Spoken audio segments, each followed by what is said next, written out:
ગઈકાલે જન્માષ્ટમીના પર્વ નિમિત્તે સાંજના સમયે એકાએક જોરદાર વરસાદનું ઝાપટું કલાક સુધી વરસતા સમગ્ર શહેરમાં ઠંડકની લહેર પ્રસરી જવા પામી હતી.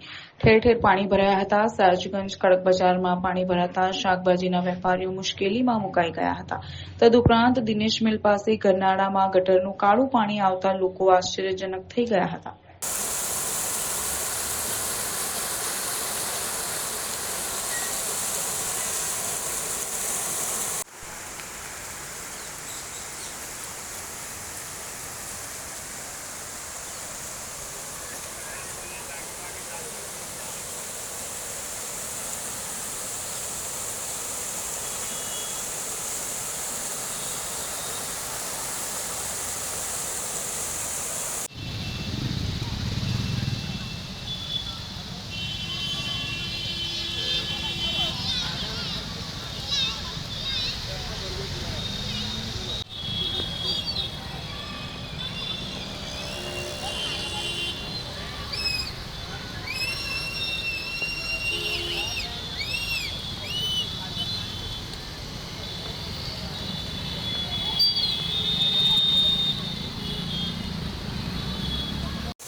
અકોટા દિનેશ મિલ પાસેનું આ ગરનાળું છે.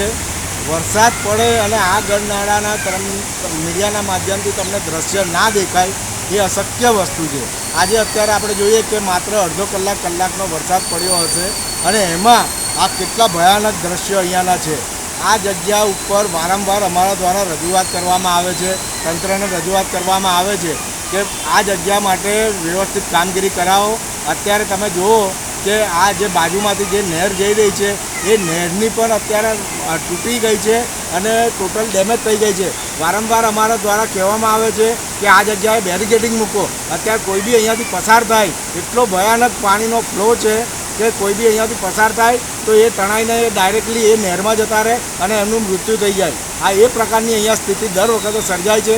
વારંવાર અમારી રજૂઆત બાદ પણ આ જાડી ચામડીના લોકો જે તંત્રમાં બેઠા છે એ લોકોને પેટનું પાણી નથી હલી રહ્યું અને કોઈ જાતનો અહીંયા કામગીરી કરવામાં આવતી નથી. મારું આ નમ્ર વિનંતી છે આપના માધ્યમથી કે તાત્કાલિક ધોરણે આ જગ્યાનું કામ કરવામાં આવે, નહીં તો અમે આંદોલન સ્વરૂપે આ જગ્યા માટે આંદોલન સ્વરૂપે અમે તમારી ઓફિસોમાં આવીશું અને આંદોલન કરીશું.